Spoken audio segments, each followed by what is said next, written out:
Assalamualaikum warahmatullahi wabarakatuh. Halo teman-temanku semua, apa kabar hari ini? Berjumpa lagi dengan saya, Sarah Aulia Putri dari SD Negeri 1 Jatipurwo, Kecamatan Jatipurwo. Nah teman-temanku semua, kali ini saya akan membawakan sebuah cerita rakyat yang berjudul Legenda Tambak Merang.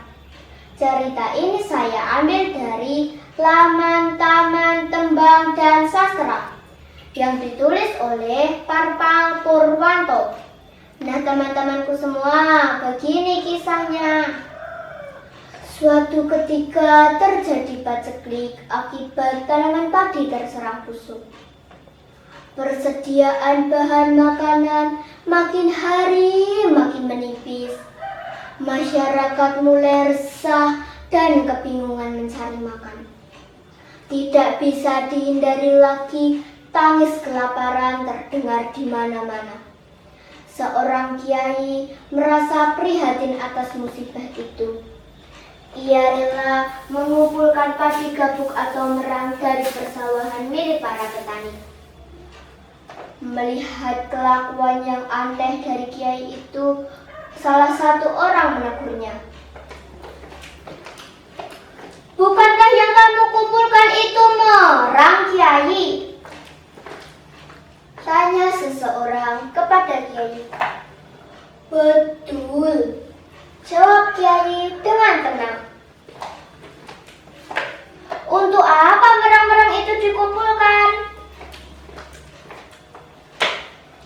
"Saya berharap bisa dijadikan benih padi, sebab saya tahu persediaan bibit masyarakat sudah habis dimakan setiap hari." "Ahaha, itu namanya pekerjaan yang sia-sia. Mana mungkin merang bisa dijadikan bibit?" Kiai itu tidak menghiraukannya. Ia terus bekerja mengisi bakulnya dengan merang dari tanaman padi yang terkena busuk. Setelah mendapatkan merang yang banyak, ia menuju sebuah tanah lapang yang ditumbuhi rumput ilalang. Kemudian ia itu mencabuti ilalang yang tumbuh di tanah lapang itu. Selesai mencabuti ilalang, Kiai itu menaburkan merang-merang ke seluruh permukaan tanah. Melihat kelakuan yang aneh dari Kiai itu, orang yang menegurnya kembali datang. "Hei, apa yang kamu lakukan, Kiai? Bukankah menabur merang tidak akan tumbuh padi?" "Manusia wajib berusaha. Kalau kita pasrah pada keadaan, tidak akan makan dan menemui ajal," jawab Kiai itu. Orang yang diberi penjelasan bukannya membantu, tetapi malah sebaliknya, ia mengundang orang-orang sekitar untuk melihat tindakan Kiai itu. "Lihatlah Kiai itu, apa yang ia lakukan. Apakah ia bisa merubah merang menjadi padi? Ahaha." Selesai menabur merang, Kiai itu duduk bersandarkan pohon baru. Ia sabar menunggu dan senantiasa berdoa atas kemurahan Tuhan Yang Maha Esa. Sehari, 2 hari, belum ada tanda-tanda kalau akan tumbuh padi. Akan tetapi pada hari berikutnya merang-merang pun tumbuh padi. Setelah cukup umur, ia membagikan kepada orang-orang sekitar yang membutuhkan dan ditanam di sawah mereka. Ketika orang-orang berkumpul menerima bibit, berkatalah Kiai itu, "Hai kalian dengar, kelak tempat ini akan ramai dihuni orang. Maka akan mengingat kejadian ini, maka tempat ini saya namakan Tambak Merang." Tambak Merang berasal dari kata tambak yang artinya tanah lapang dan merang merupakan kulit padi atau padi gabuk tak berisi. Kiai itulah yang mengawali tinggal di Tambak Merang. Tidak lama kemudian Tambak Merang menjadi perkampungan yang ramai sekali. Kelak salah satu keturunan Kiai itu ada yang memiliki kesaktian. kesaktian. Maka orang-orang sekitar menyebutnya Kiai Tambak Merang. Karena kesaktiannya, banyak orang yang berguru padanya. Konon diceritakan dalam menularkan ilmunya, Kiai Tambak Merang cukup meniup telinga atau ubun-ubun orang yang diajarinya. Setelah menerima ilmu, orang tersebut menjadi patuh terhadap perintah Kiai Tambak Merang.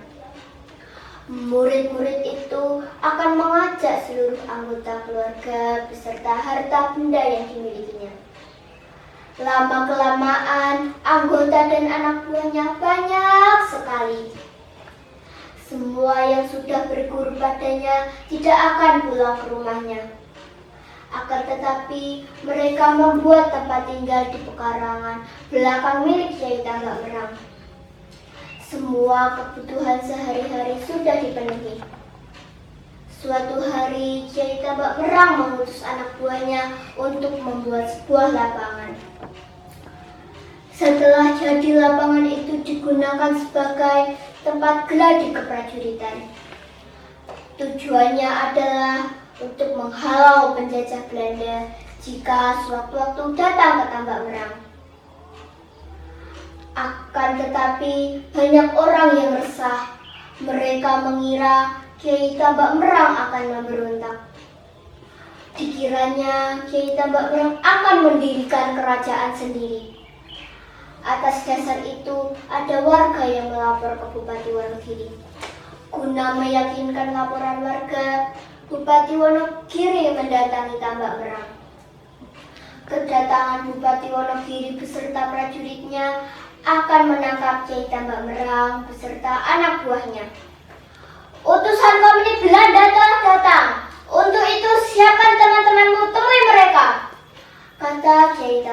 kata Bupati Wonogiri kepada anak buahnya. Salah satu anak buahnya yang dianggap pemimpin segera mempersiapkan pasukan dengan persenjataan. Mereka membawa berbagai senjata tradisional seperti kelewang, pedang, keris, bambu runcing, dan bandul. Setelah diberi komando, anak buah Kiai Tambak Merang menyerang pasukan bupati. Melihat pasukan yang banyak dengan siap dengan persenjataan,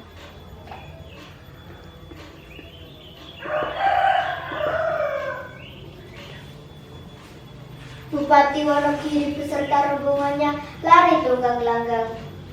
Mereka tidak mengira bahwa akan mendapatkan serangan. Bupati Wonogiri kehilangan semua prajuritnya.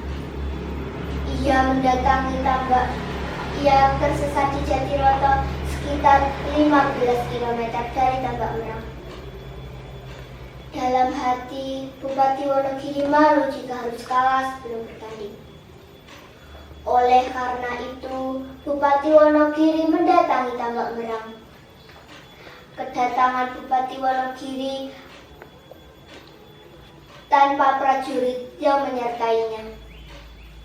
Sesampainya di Tambak Merang, pasukan perang yang sudah siap tempur. Ada sebagian yang sudah melontarkan bandil, yaitu senjata yang terbuat dari batu kali yang diikat dengan tambang.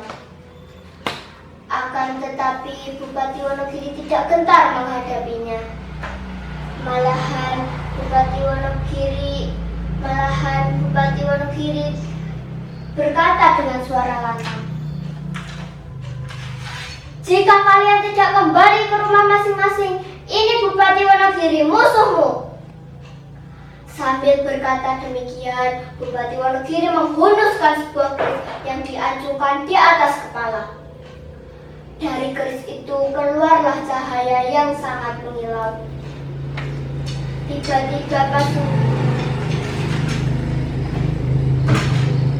Tiba-tiba pasukan yang sudah beringas itu menghentikan tindakannya. Hal itu disebabkan karena tidak kuat melihat pamor yang dikeluarkan oleh keris itu. Karenanya pasukan Tambak Merang lari kocar-kacir. Hai Kiai Tambak Merang, perbuatanmu sudah bisa dikatakan melawan negara. Untuk itu menyerahlah supaya semua bisa segera diselesaikan, kata Kiai Tambak Merang dengan wibawa. Akhirnya Kiai Tambak Merang menyerahkan diri kepada Bupati Wonogiri. Sejak saat itu, semua siswa di perguruan Tambak Merang bubar dan kembali ke rumah masing-masing. Sekian cerita rakyat dari saya. Bila ada kesalahan dan kekurangannya, mohon dimaafkan. Wassalamualaikum warahmatullahi wabarakatuh.